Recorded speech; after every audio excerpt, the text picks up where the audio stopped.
नमस्कार आणि good afternoon मित्रांनो. मी मुकेश पुन्हा एकदा तुम्हा सर्वांचं स्वागत करतो तुमच्याच आवडत्या हिंदी मराठी यूट्यूब चॅनल फनजॉयमेंटमध्ये. आज आपण थेट पुण्याहून येऊन पोचलेलो आहोत मुंबईमध्ये.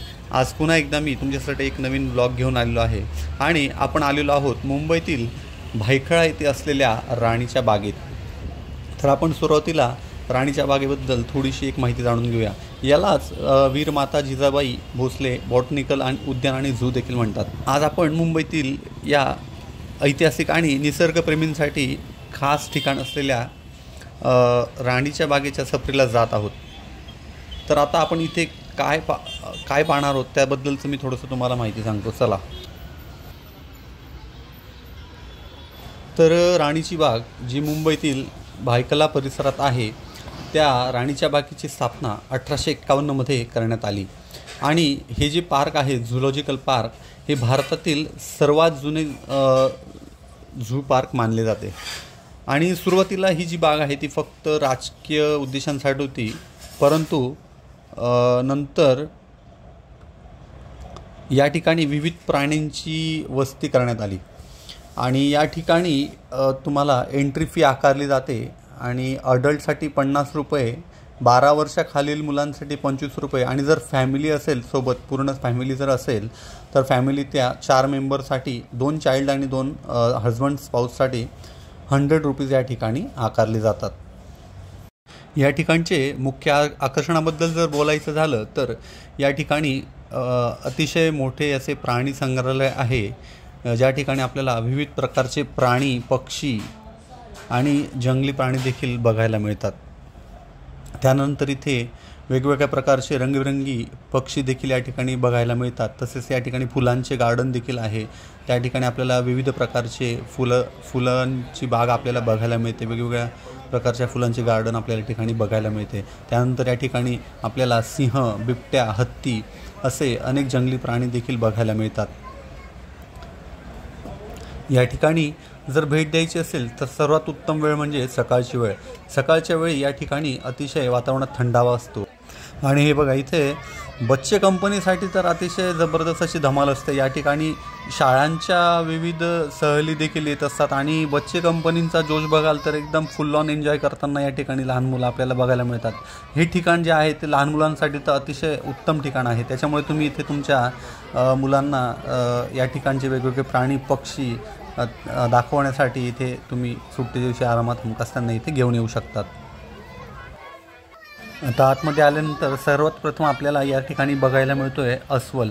तर या केजमध्ये आपण बघू शकता त्या कोपऱ्यामध्ये एक अस्वल आहे आणि एका झाडावरती देखील एक दुसरा अस्वल जो आहे भला मोठा तो त्या झाडावर जाऊन झोपलेला आपल्याला बघायला मिळाला. त्यानंतर आपण पुढे जाऊन वाघाच्या ठिकाणी आलेलो आहोत आणि या ठिकाणी बघू शकता मित्रांनो, यापूर्वी मी कधीच असा समोरून अगदी म्हणजे प्रत्यक्षात कधी वाघ बघितलेला नव्हता आणि इथे आल्यानंतर मला सर्वात प्रथम प्रत्यक्षामध्ये वाघ बघता आला. आणि सगळ्यात महत्त्वाची आणि आश्चर्याची गोष्ट म्हणजे इथे वाघाला बघत असताना चक्क त्याने आमच्या समोरच एक शिकार देखील केली होती आणि त्या ठिकाणी बरेचसे कावळे होते. त्या ठिकाणून त्याने एका कावळ्याची शिकार देखील केली, तर ते सुद्धा आम्हाला या ठिकाणी बघायला मिळालं.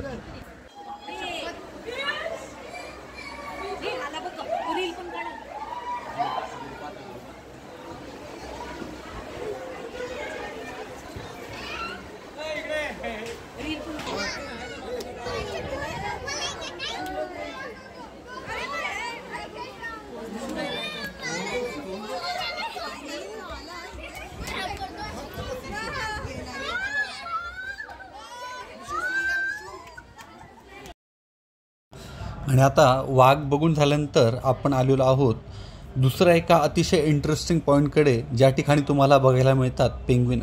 हो मित्रांनो, तुम्हाला विश्वास बसत नसेल परंतु चक्क आपण बर्फाळ प्रदेशात राहणारे पेंग्विन तुम्हाला मुंबईत बघायला मिळणार आहेत. चला आपण जाऊया आता पेंग्विन बघायला. हा समोर तो दिसतो आहे तो आहे हम्बोल्ट पेंग्विन कक्ष.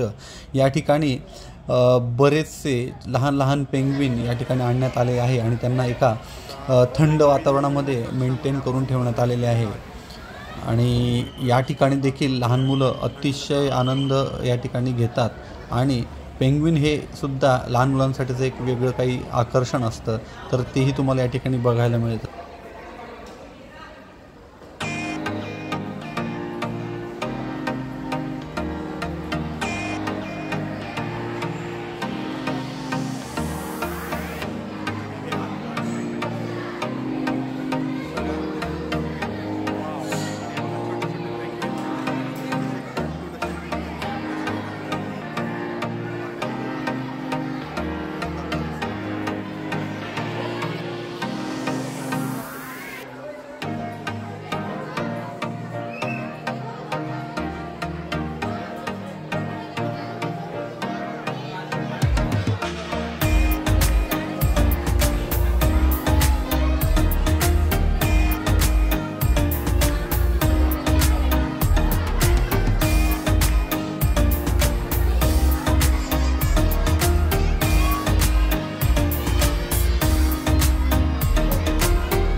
पेंग्विन बघून झाल्यानंतर आपण पुढे येतो ते पक्ष्यांच्या नंदनवनात। या ठिकाणी आपल्याला विविध प्रजातीचे पक्षी, रंगीबेरंगी पक्षी आपल्याला बघायला मिळतात। या ठिकाणी विदेशी प्रजातीचे आपल्याला मोठे पोपट देखील बघायला मिळतात। तसेच अजून काही बरेचसे वेगवेगळ्या प्रजातीचे आपल्याला पक्षी देखील या ठिकाणी बघायला मिळतात।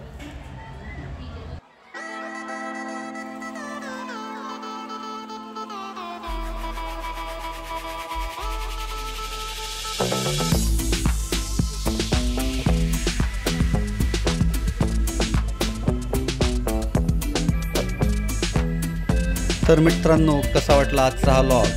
व्हिडिओला लाईक आणि कमेंट करून नक्कीच कळवा आणि हा व्हिडिओ इतरांपर्यंत देखील नक्कीच पोचवा। आणि तुम्ही जर आपल्या चॅनलवरती नवीन असाल तर आपल्या चॅनलला अशाच नवनवीन व्हिडिओंसाठी, माहितीसाठी सबस्क्राईब करायला विसरू नका, जेणेकरून तुम्हाला वेळोवेळी अशी अपडेट्स मिळत राहतील। चला तर पुन्हा एकदा भेटूया एका नवीन व्लॉगमध्ये, एका नवीन ठिकाणी। तोपर्यंत बघत राहा पंजाबी। धन्यवाद।